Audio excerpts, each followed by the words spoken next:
So what are we going to learn? I'm going to give you 6 new words. Some of these words maybe you already know. I'm going to teach you how to pronounce these words correctly using a technique known as blending and segmenting, which will help improve your pronunciation. And if that wasn't enough, I'm also going to give you 3 idioms every lesson. Now, idioms are very important to understand native speakers. Why? Because idioms are words that have one meaning, but when put together in a phrase or sentence, can have a totally different meaning and leave you wondering why we're talking about donkeys when we're discussing what to do in the office. So here's our first lesson. And this lesson is all about work. Okay? So our first word is manual work. Now, watch closely to my lips. Manual.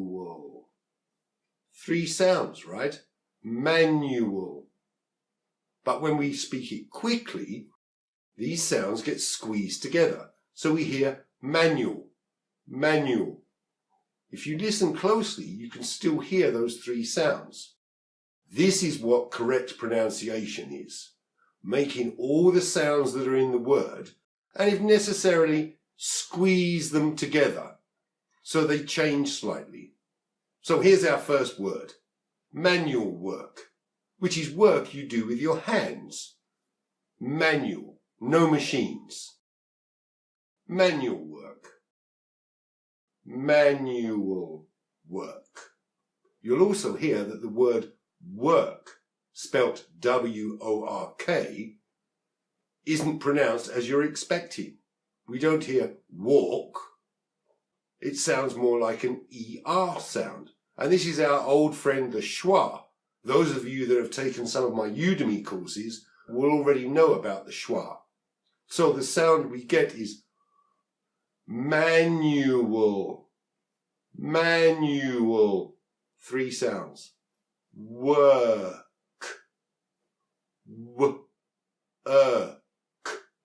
Work. Manual work.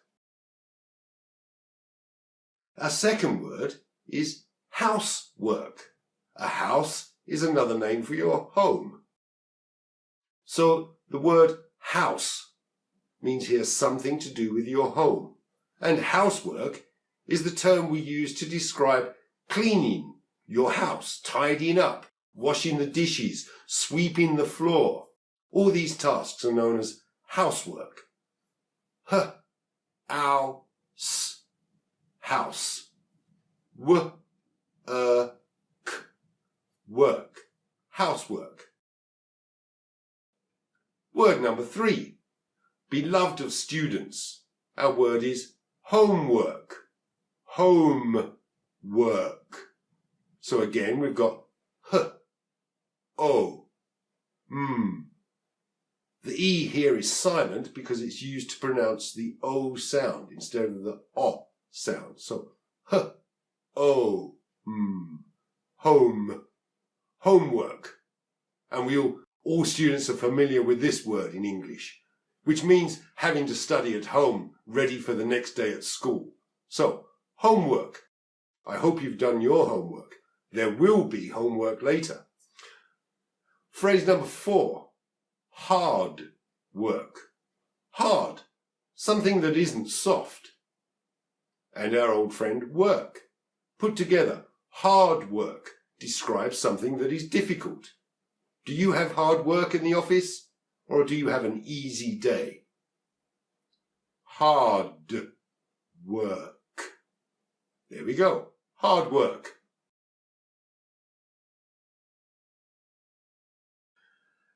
Our 5th word is office. Office.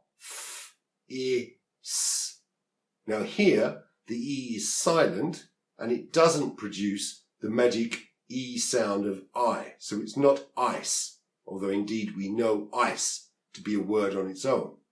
Here the word is office. Office. And combined with work, we get office work, which is indeed work we have to do in the office, generally not involving lots of difficult tasks using our hands other than using our computer maybe. So office work. The opposite of manual work, which could involve digging and sweeping and doing all these other tasks. And here are today's idioms. Now, you'll see on the picture, that we've got a diagram that uses 2 cogs and a spanner. Now, in English we say spanner, but in America they might also use the word wrench. And so the idiom could be slightly different depending whether someone is indeed British or American, but the meaning is still the same. So our phrase is to put a spanner in the works, or to put a wrench in the works. Both mean the same thing. The cogs can't turn freely and smoothly if you've put something in the middle to block their path. So to put a spanner in the works simply means that through your action or inaction, you've stopped a plan from happening. You've thrown a spanner in the works and gummed up the machine. You've stopped the machine from working. And in this case, the machine could be a real machine or indeed a plan of action in your business. So to throw a spanner in the works means that something that you planned to happen now can't happen for whatever reason. Idiom number 2 involves our friend work and an animal. So our phrase is donkey work. Now I'm sure you understand a donkey. You can see this animal. But why do we talk about donkey work? Well, sorry donkeys, you're not known for being the cleverest animal in the universe. Donkeys are generally slow and steady, pretty boring, So, to do donkey work simply means to have to do a repetitive task that needs to happen, but that nobody wants to do. For example, filing all those letters in the office in alphabetical order or date order. Useful for sure, but nobody actually wants to spend all their time doing the donkey work. So to do the donkey work means to have to do something pretty boring that you didn't want to do. Our third idiom is to describe a person. And the phrase is a nasty piece of work.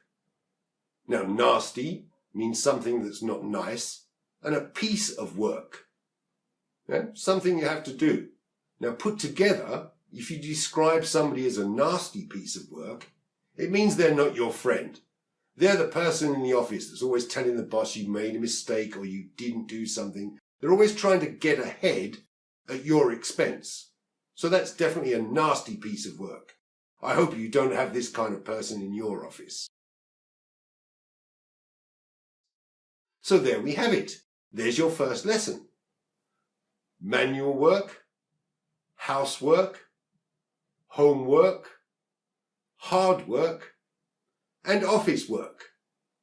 And the 3 phrases that you learned are to put a spanner in the works, or to put a wrench in the works, to do donkey work, and to describe somebody as being a nasty piece of work. That's it.